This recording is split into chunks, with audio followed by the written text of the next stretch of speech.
안녕하세요. 로뎀 세무법인의 김종석 세무사입니다. 오늘은 진짜 쉬운 영상. 우리 사업자분들이 개인 사업자 딱 내고서 용어가 너무 어렵다. 살면서 이 처음 듣는 용어들이 날 너무 어렵게 한다. 정말 사업 처음 하시는 그런 분들 편에 맞춰서 용어 좀 설명 좀 드릴게요. 이거를 이해를 하시면 제가 앞으로 설명드리는 영상들이 좀 이해가 쉽지 않으실까요? 그런 기대를 갖고 한번 좀 설명을 드려볼게요. 많은 분들을 대상으로 설명을 드리고 싶어서 개인 사업자, 그 부가세 내시는 분들, 이런 분들 대상으로 좀 했어요. 그래서 좀 면세 사업자나 법인 사업자 이런 분들은 용어가 조금 다르거나 아니면 해당이 안 될 수 있다라는 거 참고 좀 해주세요. 일단은 세금을 언제 내는지 일정을 좀 아셔야 돼요. 사업장에서 직원을 채용하거나 뭐 외주 용역을 부르거나 이런 식으로 인건비가 나가면은 인건비 신고를 해야 돼요. 그래서 첫 번째로 인건비가 지출되면 원천 신고를 하게 되는데, 이거 원천 신고 이따 뒤에 가서 설명드릴게요. 원천 신고는 인건비가 지급된 달에 다음 달 10일까지 하는 신고가 원천 신고예요. 그리고 이 인건비를 지급했다라는 디테일한 내용을 지급명세서라는 서류를 제출하게 돼 있는데, 이거는 조금 다를 수는 있어요. 분기, 반기, 연간 이렇게 해서 합계표를 제출하게 돼 있어요. 이런 지급명세서도 제출을 해야 된다라는 거 여기서 기억을 좀 해주시고요. 부가가치세 신고도 하셔야 돼요. 우리가 사업자가 딱 나오면 부가가치세라는 걸 신고를 하게 되는데, 간이가세자냐 일반 과세자냐 이것도 구분에 따라서 일정이 조금 달라요. 간이가세자는 신고 대상 기간이 매년 1월부터 12월까지고 이거에 대한 총 매출이나 매입을 다 더해서 다음 연도 1월 25일까지 신고하게 돼 있어요. 일반 과세사업자는 두 번으로 나뉘어 있어요. 상반기, 하반기. 1월에서 6월, 7월에서 12월 이렇게 나눠져 있는데, 상반기 거는 그 해 7월 25일, 그리고 하반기 거는 그 다음에 1월 25일, 그 다음해로 넘어간다는 거 꼭 기억을 해주시고, 그리고 종합소득세, 1년에 우리 사업장에 발생된 모든 소득을 이제 더해서 이거를 그 다음에 5월 31일까지 신고하게 되어 있어요. 사업자를 내면 이 세 가지 신고만 기억하시면 돼요. 대부분. 이 세 가지 신고를 잘해야 된다. 그리고 이 세 가지 신고가 어려우니까 세무사한테 위임하는 거다. 이렇게 기억을 해주시면 좋고요. 자, 일정을 알아봤어요. 그럼 첫 번째, 인건비 신고할 때 용어를 좀 알고 계시면 좋을 것 같아요. 제가 원천 신고해야 된다. 지금 방금 그랬었죠? 그럼 원천이라는 게 도대체 뭐냐? 이거 모르겠다. 예를 들어서 우리 직원분들한테 급여를 줘야 돼요. 이분한테 소득이라는 원천을 지급하는 건데, 그때 세금을 미리 뗀다라는 뜻이에요. 그래서 원천 징수하고 세금을 납부했어. 원천 신고 이런 뜻인데, 제가 여기 블로그에 제가 표에다가 써놨어요. 한번 같이 읽어볼게요. 근로자 등에게 인건비를 지급할 때 근로자들이 납부해야 되는 세금을 사업장에서 미리 공지하는 것을 원천 징수라고 한다. 직원분한테 급여를 예를 들어서 250만 원을 줄 거예요. 250만 원을 주는데 세금이 5만 원이 나왔어요. 그러면 우리 사장님은 이 급여를 250만 원을 다 주는 게 아니에요. 이 세금을, 근로자가 세금 5만 원을 내야 되잖아요. 그거를 미리 떼고 주는 거예요. 그럼 245만 원을 주는 거죠. 그 5만 원이 사장님 통장에 남아있잖아요. 그 이 5만 원은 언제 내냐? 자, 원천 신고. 인건비 지급하는 달에 다음 달 10일까지 내게 돼 있다 그랬죠? 이거를 사장님이 신고하고 나라에 세금까지 내줘야 돼요. 이게 왜 이렇게 발전됐냐면, 나라 입장에서 볼게요. 회사에 직원이 30명이 있어요. 행정을 편하게 하려면 어떻게 해야 될까요? 나라에서는 이 직원분들한테 세금을 직접 다 걷는 게 아니고, 이 사장님이 이 30명치에 대한 세금을 다 미리 거두세요. 그리고 사장님이 알아서 내세요. 그러면 나라는 30명에 대한 근로자 거를 신경 쓸 게 아니고 사장님 한 분만 신경 쓰면 되잖아요. 그래서 행정량이 월등히 줄어요. 이렇게 원천 신고라는 제도를 만들면. 그래서 이런 제도가 발전하게 된 거예요. 지급명세서라는 것도 인건비 신고하면 제출을 해야 된다 그랬어요. 이 지급명세서라는 게 사업장에서 지급된 사람별로 구분해서 얼마씩 지급됐냐라는 거를 보고해주는 서류예요. 예를 들어서 뭐 A라는 직원이 있는데 뭐 연봉이 3천만 원이에요. B라는 직원이 있는데 연봉이 4천만 원이에요. 이거를 아까 말씀드렸죠. 각각 인원한테 받으면 행정량이 나라가 너무 많다. 그러니까 사업장이 다 합쳐서 보고해라. 이 뜻이에요. 이것도 원천 신고는 세금 떼서 나라에 내주는 거. 지급명세서는 각각 A랑 B가 얼마씩 연간 뭐 반기별 이렇게 받아갔으니까 이거에 대해서 보고합니다. 이런 뜻이에요. 근데 이게 세트예요, 항상. 그래서 이 두 개를 다 잘해야 되는데 뭐 하나라도 신고 안 하면은 가산세가 붙어요. 그러니까 주의를 꼭 해주셔야 돼요. 직원 채용했다. 아니면 외부에서 외주 용역 들였다, 이거 무조건 해야 된다.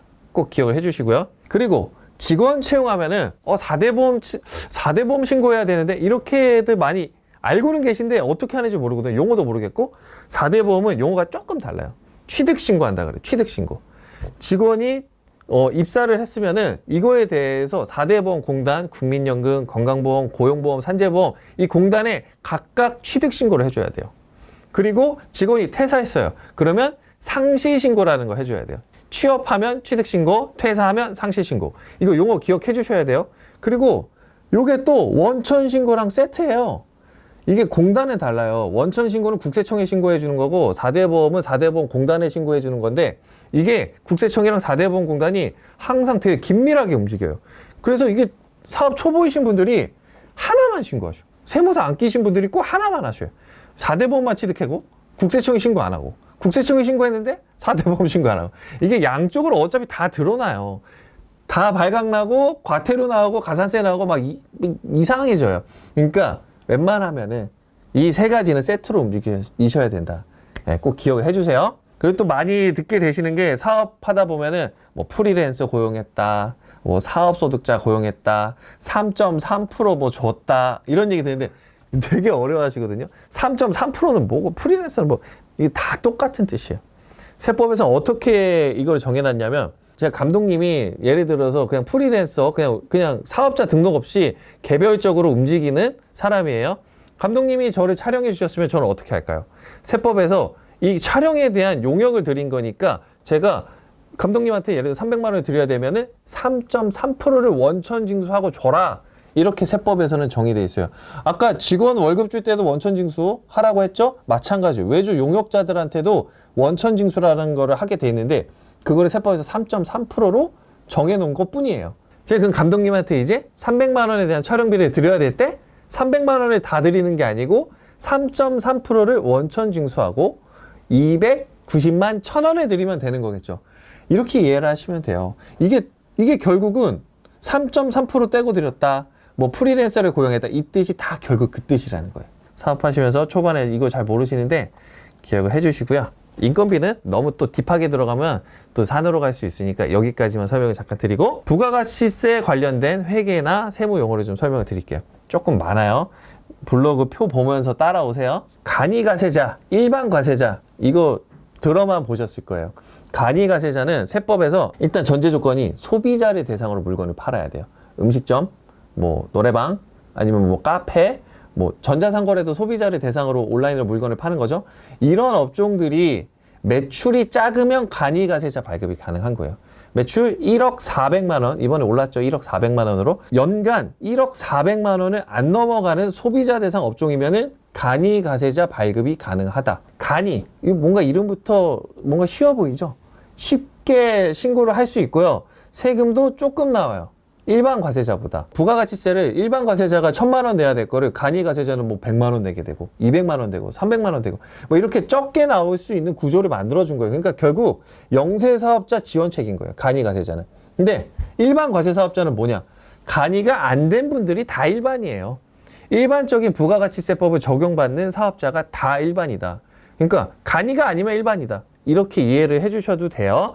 제가 기존에 간이가세자가 유리한가요? 이거와 관련돼서도 유튜브 영상 찍은 거 있어요. 제가 이거 링크 한번 올려드릴 테니까 이거 모르시겠으면은 한번 들어가서 보세요. 그리고 공급자와 공급받는 자 이런 표현도 나와요. 부가가치세법에서는. 이거 세금계산서 발행하시다 보면은 이거 많이 나오거든요. 공급자는 물건 판 사람이에요. 그리고 공급받는 자는 물건을 산 사람이고 제가 마우스 팔았어요. 공급했죠? 감독님한테? 공급자. 감독님 마우스 샀어요? 공급받는 자. 어렵지 않죠? 근데 이게 세법 용어일 뿐이에요. 근데 이 용어를 잘 기억해 주셔야 뒤에 것도 이해를 할 수 있어요. 자, 그리고 부가세법에서는 제가 과거 영상에서도 적격증빙 받으세요. 적격증빙 받아야 가산세 없어요. 뭐 부가세 공제도 가능해요. 막 이런 얘기 많이 했단 말이에요. 부가세법에서는 적격증빙이라고 표현이 되어 있고요. 부가가치세법상 영수증이라 되어 있어요. 4가지. 세금계산서, 그리고 계산서, 신용카드 영수증, 현금 영수증. 이 4가지가 부가세법에서 정한 적격증빙이에요. 이거 되게 중요해요. 사업 초반에 하신 분들이 막 인테리어 공사비 막 1억씩 투자해놓고 세금계산서 못 받았어요. 적격증빙 못 받았죠? 근데 저 부가세 왜 이렇게 많이 내요? 막 이런단 말이에요. 적격증빙 못 받았잖아요. 그럼 부가세에서 혜택이 없어요. 그리고 내가 물건을 팔았어요. 감독님한테 이거 마우스를 100개를 팔았어요. 예를 들어서 300만 원에 대한 내가 세금 계산서를 발행을 해야 되는데 안 했어요. 이거 가산세 있어요. 이런 것들이 되게 중요해요. 이게 적격증빙이 그래서 중요한 거예요. 그래서 이런 거에 대해서 적격증빙 여기서 꼭 이해를 하시기 바랄게요. 부가세법에서 정한 영수증이다. 그리고 또 많이 쓰는 게 공급가액이라는 게 있고 공급대가라는 게 있어요. 그 부가가치세법에서 금액을 결정할 때 쓰는 용어인데 공급가액은 또 예시로 들어볼게요. 마우스 3만 원짜리 100개를 팔았어요. 그러면 300만 원이죠. 300만 원인데 부가세를 감독님한테 별도로 받기로 했어요. 그러면은 우리나라 부가세율 10%, 300만 원에 30%를 더 받겠죠, 제가? 그러면은 330만 원을 제가 받을 거예요, 감독님한테. 그럼 여기서 공급가액은 300만 원, 공급대가는 330만 원. 부가세를 포함한 금액이 공급대가고요. 부가세를 뺀 금액이 공급가액이에요. 물건가액을 결정한 거예요. 내가 이거를 3만 원에 팔아야겠다. 그러면 공급가액을 결정하신 거예요. 그리고 소비자한테 물건을 팔 때 이거를 그러면 부가세를 포함해서 받아야 되니까 3만 3천 원을 받아야 돼요. 이거는 공급 대가인 거예요. 물건을 팔 때 공급 가액만 결정하시고 공급 대가를 결정을 안 하시는 경우도 있어요. 내가 결과적으로 물건을 팔 때 소비자한테 얼마를 받을지도 결정해야 돼요. 이게 공급 대가인 거예요. 여기서 꼭 이것도 이해를 해주시고, 자, 그러면 구체적으로 세금 계산을 위한 용어들이 나옵니다. 매출세액이라는 거는 부가가치세를 말하는 거예요. 이 물건을 팔면서 발생된 세금 300만 원에 대한 물건가액을 측정을 해놓고 10%가 부가가치세액이라 그랬어요. 그러면은 30만 원이 매출세액인 거예요. 내가 앞으로 나라에다가 낼 세금은 30만 원인 거예요. 300만 원의 물건 가격을 측정을 했지만 소비자한테 30만 원을 더 받아서 공급대가로 330만 원을 받았어요. 여기서 또 우리 사장님들이 많이 오해를 하시는 게 330만 원이 다 내 돈이라고 이해를 해요. 내 돈 아니죠. 여기서 30만 원은 나라에다가 낼 매출세액인 거예요. 이거를 꼭 구분을 해주셔야 돼요. 내 돈이 아닌 거예요, 매출세액은. 네, 이 상태에서 매입세액. 물건을 사올 때도 내가 10%를 더 줬을 거예요. 이 마우스의 원가가 예를 들어서 2만 원이에요. 그러면은 2만 원짜리 물건을 사오면서 10%를 마찬가지로 나도 더 줬을 거예요. 200만 원에 사오면서 20만 원을 더 줬겠죠? 그러면 20만 원은 매입세액. 여기까지 이해하세요? 잘 따라오고 계시죠? 그러면 결과적으로 내가 부가세를 내야 되는 거는 매출세액에서 매입세액을 뺀 금액. 얼마예요? 10만 원이죠? 여기까지인 거예요. 부가세는 여기까지인 거예요. 그러면 이게 또 많이 오해하시는 게 부가세 환급 받았어. 이거 부가세 공제 받을 수 있어. 나 부가세 환급 받았잖아. 막 이런단 말이에요. 그럼 부가세 환급은 뭐냐? 내가 사업 초기에 물건을 더 사올 수도 있어요. 내가 마우스를 이제 팔 건데 재고를 쟁겨놔야 되니까 마우스를 400만 원에 사온 거예요. 먼저 많이 사왔어요. 그리고 감독님한테 300만 원에 팔았어요. 그러면 매출세액은 30만 원이고 매입세액은 40만 원이죠. 그러면 매입세액이 더 많죠? 그럼 나라에서 10만 원을 환급해줘요. 이게 부가세 환급이에요. 매출세액이 매입세액보다 크면은 부가세 납부. 그리고 매출세액보다 매입세액이 크면 부가세 환급. 이게 되는 거예요. 쉽게 얘기해서 번 돈보다 쓴 돈이 많다. 맞습니다. 번 돈보다 쓴 돈이 많으면 환급, 쓴 돈보다 번 돈이 많으면 납부. 이렇게 이해를 해주시는데 우리가 사업하다 보면은 이거 부가세 환급돼요? 이런 표현 진짜 많이 써요. 제가 그 사업용 자동차 영상 찍을 때에서 보면은 이거 뭐 경차 사거나 뭐 카니발 9인승 사면은 부가세 환급돼요. 이 뜻이 무슨 뜻이냐면은 매입세액을 내가 부가세에서 공제받을 수 있다, 이 뜻이에요. 그래서 여기서 제가 추가로 말씀을 드리면은 부가세 매입세액 공제 가능 차량만 디테일을 한번 설명을 드릴게요. 모든 차가 다 되지는 않아요. 내가 사업을 할 때 차가 필요하잖아요. 감독님 출장 다니시니까 차 필요하잖아요. 근데 부가세에서 공제 가능한 차량을 세법에서는 정해놨어요. 경차, 9인승 이상 차량, 그리고 화물차. 이것만 내가 사업용 차량으로 부가세 공제해 줄 거야. 이렇게 부가세법에서 정의를 해놨어요. 이 뜻은 뭐냐면 결국에는 부가세에서 매입세액을 공제를 받을 수 있다, 이 뜻이에요. 감독님이 매출이 1억이에요. 그러면 매출세액이 1,000만 원이 발생을 했겠죠? 근데 일반적인 매입세액이 8천만 원이 있는 상태에서 이번에 뭐 9인승 카니발을 하나 사셨어요. 5천만 원 주고 사셨어요. 그러면은 이 금액이 매출세액을 뛰어넘죠. 그럼 실제로 환급도 가능한 거예요. 그런데 일반적인 상황이라면은 환급이 안 돼요. 왜냐면 매출 수익이 내가 밑지고 장사하지 않잖아요. 사업자들은. 그렇기 때문에 매출 수익이 커야 돼요. 그렇기 때문에 매입세액이 매출세액보다 큰 경우는 굉장히 희박해요. 근데 부가세 환급이 가능하다는 뜻은 결국 매입세액으로 인정을 받는다 이 뜻이랑 똑같은 거예요. 그래서 일반적인 뭐 SUV, 세단 이런 거 사시면 부가세 공제가 안 되죠. 그래서 이거 부가세 환급 안 돼요. 근데 9인승 뭐 카니발 사셨어요? 뭐 스파크 레이 같은 뭐 경차 사셨어요? 그러면은 이거 부가세 환급 돼요. 이 뜻이 그 뜻인 거예요. 부가세 환급은 결국 부가세를 내가 납부할 때 공제받는 거랑 같다. 이렇게 이해를 해주시면 돼요. 그러면 제가 납부를 한다 그랬잖아요. 매출세액에서 매입세액을 뺀 금액을 부가세 납부하게 된다고 했는데, 네, 이제 로뎀 세무법인 영상 봤더니 부가세 7월이랑 1월만 낸다 그랬는데 이 4월 달이랑 10월 달에 나오는 이 부가세는 뭐지? 이렇게 생각하실 수도 있어요. 이게 바로 예정고지, 예정신고세액이라고 해요. 내가 1월 달, 7월 달에 부가세를 1년에 2번을 낸다고 해볼게요. 되게 많이 나와요. 6개월치에 대한 부가세잖아요. 많이 나와요. 막 진짜 많이 나오지 만 1,000만 원 이상 나오는데 이거를 6개월마다 내면은 너무 부담스럽고 이게 납세자들이 부담스럽게 느낀다는 건 결국 체납으로 갈 확률이 굉장히 높으니까 중간에 한 번씩 잘라서 내라. 예정 고지, 예정 신고로 세금을 3개월치로 잘라서 내라. 그러니까 1월에 냈던 세금의 절반이 정확하게 4월 달에 한번 나올 거고요. 7월 달에 냈던 세금이 정확하게 절반이 10월 달에 나올 거예요. 반씩 내라고. 그러니까 이게 예정 고지예요. 여기까지 이해를 좀 해주시면 좋고요. 제가 아까 영상 초반에 뭐 가산세 낼 거다, 뭐 페널티 있다, 과태료 나온다 이렇게 얘기를 했는데 부가세법에서도 가산세가 발생할 수 있어요. 가산세라는 건 세법에서 정한 페널티인데 과태료랑 성격이 비슷해요. 약간 범칙금 같은 거예요. 왜 세법 안 지키셨어요? 가산세 내세요? 막 이러는 거예요. 부가세법에서는 부가세 신고를 늦게 하거나 아니면 잘못 신고하거나 세금계산서를 발행을 안 했거나 늦게 발행했거나 세금계산서를 늦게 발급받은 경우 가산세가 고지가 돼요. 부가세 편 혹시 어려우셨나요? 하지만 한 발 더 남았습니다. 제가 중요한 신고 3개라 그랬어요. 소득세. 이 소득세가 사실 제일 용어도 어렵고 많아요. 잘 한번 설명해 드려볼게요. 매출이라는 개념부터 아셔야 돼요. 매출 뭘까요? 물건을 팔거나 내가 용역을 제공해서 벌어들인 수익금이에요. 이거는 부가가치세법의 공급가액이랑 거의 비슷한 개념이에요. 부가세를 뺀 금액. 그래서 이것도 많이 오해하시는 게 특히 음식 장사하신 분들 우리 소비자들한테 뭐 국밥 11,000원에 팔았다고 생각해 볼게요. 그러면은 이 11,000원이 다 내 매출인 줄 알아요. 아니죠. 국밥은 10,000원이고 부가세가 1,000원이죠. 10,000원이 내 매출이에요. 오해하시면 안 돼요. 부가세를 뺀 금액이 내 매출이에요. 이렇게 먼저 이해를 해주시고 비용도 있어요. 매출이 내가 벌어들인 금액이라면 비용은 내가 쓴 금액이죠. 네, 대표적으로 이제 인건비 같은 거. 인건비 아까 돈 나가죠? 사람한테 돈 나가면 비용이죠. 그리고 부가세법상 매입 금액이랑도 되게 비슷한 거예요. 내가 물건을 사왔어요. 이것도 비용인 거예요. 이거랑도 연관이 많이 돼요. 하지만 여기에서 차이점이 있어요.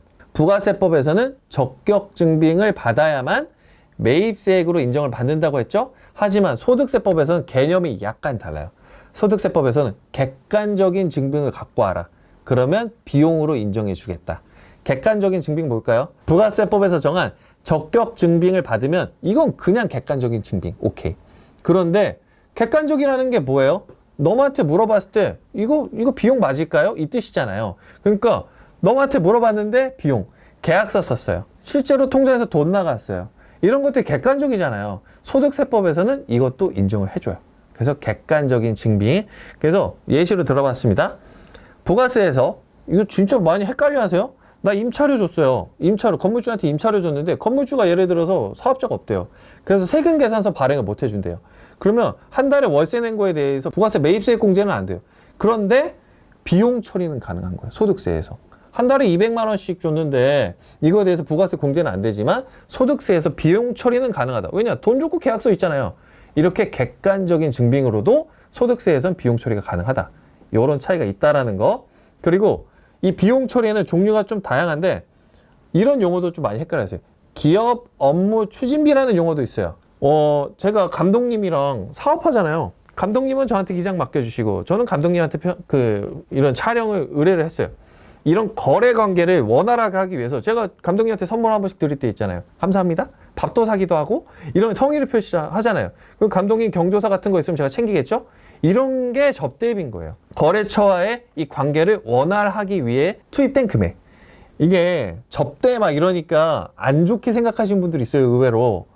나 저기 룸사롱 뭐 이렇게 생각하시는 분들이 있는데 아니에요. 이거는 거래 관계를 원활하게 했으면 무조건 다 인정되는 비용이에요. 이게 좀 부정적이다 보니까 재작년에 세법 용어가 기업 업무 추진비로 바뀌었어요. 이게 맥락이 같다. 그리고 만약에 접대비로 불린다고 해도 이게 뭐 부정한 비용 그런 건 절대 아니니까 약간 반발감은 없으셨으면 좋겠어요. 거래처들한테 결혼식, 뭐 장례 이런 거 경조사비 나간 거, 뭐 술 드시고 아니면 식사하시고 뭐 같이 골프 치러 가시고 이런 것들도 다 접대비로 인정이 가능하다. 그리고 아까 제가 부가세 그 설명드리면서 부가세 환급 가능한 자동차 이렇게 설명을 드렸는데 소득세에 와서는 그 영역이 더 넓어요. 많이 또 오해하시는 게 부가세에서 인정을 못 받은 자동차들이면 소득세에서도 인정을 못 받냐 이렇게 오해하시거든요. 내가 경차 샀어요. 그럼 부가세에서 공제받고 소득세에서 비용 처리되는 거 오케이. 근데 많이 또 오해하시는 게 이게 세금 처음 하시는 분들이 내가 일반적인 승용차 이거 부가세에서 공제 못 받는다던데요? 그럼 소득세에서도 비용 처리 안 되는 거 아니에요? 이렇게 오해를 하세요. 여기서 이해해 보세요. 부가세에서 공제받는 거랑 소득세에서 비용 처리하는 거 맥락은 비슷하지만 결이 다르다고 그랬죠? 객관적인 증빙이 있으면 소득세에서 비용 처리도 가능하다고 했고 소득세에서 전제 조건은 뭐냐면 일단 사업에 썼으면 오케이. 비용으로 인정해 줄게요. 그러니까 감독님이 SUV 사거나 뭐 세단을 사거나 근데 뭐 출장 가거나 뭐 출근할 때 그 차를 탈 수 있잖아요. 그러면 이거는 사업용 자동차예요. 그렇기 때문에 이거는 인정을 해줘요. 그래서 소득세법에서는 업무용 자동차라고 되어 있고 이거에 대해서 비용 처리 인정해 주는 폭이 부가세보다 더 넓다. 그러니까 부가세 공제 못 받았다고 소득세 비용 처리까지 포기하시면 안 되는 거예요. 그리고 소득세를 이제 막상 신고해야 되는 5월이 되면은 간편장부 대상자, 복식장부 대상자 이런 용어들이 나오거든요. 이것도 좀 아까 부가세 간이가세자, 일반가세자랑 약간 맥락은 비슷해요. 영세하신 분들은 간편하게 신고해라. 그리고 영세하지 않으신 분들은 복잡하게 신고해라. 복식, 이게 일반적인 기업들이 신고하는 법인처럼 장부 쫙 꾸며가지고 신고해라 이 뜻이에요. 근데 그 기준이 업종별 매출이에요. 제가 블로그에 써놨어요. 도소매는 3억, 제조업 음식업은 1억 5천, 부동산 임대업 서비스업은 7,500만 원, 그리고 의사, 변호사, 저 같은 세무사 뭐 이런 분들은 전문직이기 때문에 무조건 복식장부해라. 이렇게 되어 있어요. 그러니까 간편하게 신고할 수 있냐? 아니면은 완전 FM으로 빡시게 신고해라. 이 뜻이니까 간편 복식은 이렇게 나뉘고요. 그리고 더 상위층에 있는 매출이 더 크신 분들은 성실 신고해라. 이렇게 되어 있어요. 이게 또 장사하시다가 갑자기 대박 나시면은 성실 신고 첫 1기부터 뜨는 경우도 있거든요. 바로 그 해부터 성실 신고 하셔야 되는 분들도 있는데 이거 막 당황하세요. 성실 신고하라고 하니까 저 성실하게 장사하는데요? 이렇게 이해하시는데 그 뜻 아니에요. 신고를 성실하게 해라 이 뜻이에요. 이거 세법에 써 있는 거 읽어봐 드려볼게요. 매출이 일정 규모 이상인 경우 세무사 등 조세 전문가 등에게 성실하게 종합소득세 신고했음을 확인받고 신고하는 것을 말한다. 개인 사업자의 성실 신고를 유도하기 위한 제도이다. 이해되시죠? 더 정확하게, 안전하게 신고하라는 뜻인데 이것도 매출 규모에 따라 달라요. 도소매업은 15억, 제조업 음식업은 7억 5천, 서비스업 부동산 임대업은 5억 이상이면 성실 신고해야 돼요. 근데 이거 생각보다 좀 부담스러운 건 맞아요. 이게 행정비용도 좀 더 들고요. 그리고 국세청에서 더 빡빡하게 봐요. 너 매출 크지? 신고 조심히 해. 너네가 유심히 쳐다보고 있을 거야. 막 이렇게 뭐 안내문에 써있고 막 그러거든요. 그래서 성실 신고되는 건 좀 피곤한 일인데 어쨌든 용어를 잘 기억해 주시고요. 네, 이렇게 대상자 선정이 됐으면은요. 세금을 내야죠. 우리가 종합소득세를 내야 되는데 종합소득세율에 대해서도 좀 설명을 드리고 싶었어요. 세율. 매출에서 비용을 빼면은 내 소득이 나오죠. 실제로 내가 1년 동안 번 금액이 나와요. 거기에 이제 종합소득세율을 곱해서 결정된 세액을 내게 돼 있어요. 예를 들어서 내가 1억을 벌었어요. 1년에. 그러면 종합소득세율 1억이면은 35% 세율 구간이 적용이 되거든요. 그러면 와 이거 되게 많이 낸다. 나 1억에 35%야? 3,500만 원 내겠네? 이렇게 이해를 하시는데 아닌 거예요. 우리나라는 누진세율이에요. 자, 제가 표를 넣어놨어요. 블로그에 1,400만 원 이하는 6%, 그리고 1,400에서 5천만 원까지는 15%, 5천만 원에서 8,800만 원까지는 24%. 그러면 많이 또 오해하시는 게 이 구간 1,400, 5,000, 8,800 여기 넘어가면 그냥 다 단위 세율로 그냥 빡빡빡 맞냐? 아니에요.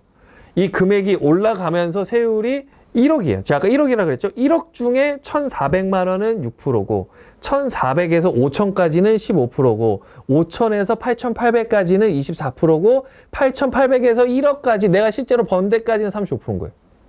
점점 올라가죠. 이거를 누진세라 그래요.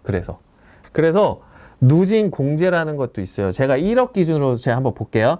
1억이면은 세율 구간은 35%를 만드는데 35%, 1억에 35% 세율을 곱해서 3,500만 원이죠.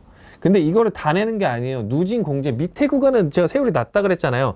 이 누진 공제를 빼줘야 돼. 1,544만 원을 빼게 돼 있어요. 3,500만 원에 약 1,500만 원을 빼면은 종합소득세는 2천만 원이 나올 거예요. 이렇게 계산하시는 거예요. 종합소득세는. 종합소득 세율을 이해하시고 누진 공제가 있다라는 것까지 이해를 해주셔야 돼요.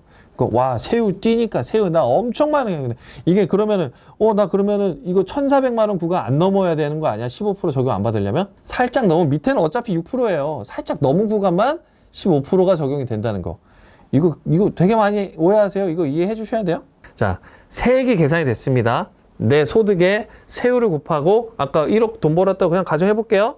실제로 2천만 원이 나왔어요. 제가 영상 또 많이 찍은 게 이거 창업 세액감면 꼭 받으셔야 돼요. 직원 늘리셨어요? 이거 직원에 대한 세액공제 꼭 받으셔야 돼요. 이거 영상 많이 찍었어요. 이게 뭐냐? 세법에서는 특혜를 줬어요. 우리 사업하시는 분들 사업하시는데 힘내시라고. 그리고 사업하시는데 도움 드리려고. 창업했어요. 내가 이 업종에 대한 음식점을 처음 창업했는데 예를 들어서 제가 뭐 송도에다 청년이 송도에 창업하면 세금을 100%를 안 내게 만들어드려요. 막 이랬단 말이에요. 이게 세액 감면이에요. 비율로 줄여주는 게 세액 감면. 그리고 특정 액수를 딱 찍어서 세금에서 빼줄게요. 이건 세액 공제. 이렇게 표현이 돼 있어요. 제가 창업 세액 감면을 예시로 말씀을 드려볼게요. 1억 돈 벌었어요. 원래라면 세금 2천만 원 내야 된다 그랬잖아요. 내가 청년이고 송도에서 음식점 창업해서 청년 창업 감면 100%가 적용이 돼요. 그러면 이 2천만 원을 100% 다 빼줘요. 세금이 안 나요. 근데 내가 청년이 아니에요. 송도에 창업했어요. 그럼 50% 적용받는다 그랬거든요. 그러면 50%만 비율로 빼줘요. 그러면 2천만 원이 1,000만 원이 되는 거예요. 50% 빼줬으니까. 이게 세액 감면. 근데 세액 공제는 뭐냐? 직원 한 명 뽑으면 최대 세액 공제로 한 명당 1,500만 원을 빼주는 거예요. 2천만 원이에요. 직원 한 명 채용했어요. 1,500만 원을 그냥 빼줘요. 그러면 2천만 원이 세금 1,500 빠졌으니까 500만 원. 이렇게 되는 거예요. 뭐 더 디테일하면 뭐 최저한세 뭐 이런 것도 있는데 여기선 설명 안 할게요. 일단은 이런 개념이 세액 감면이랑 세액 공제다. 여러 가지 특혜를 주기 위한 거다. 내가 이 혜택을 놓치고 있지는 않을까. 혹시나 내가 세금을 눈탱이 맞아가지고 내고 있지는 않을까. 이런 것들을 꼭 연구하고 공부하고 놓치지 말자 이거예요. 마지막으로 아까 부가가치세도 4월달, 10월달 이렇게 예정고지 낸다 그랬어요.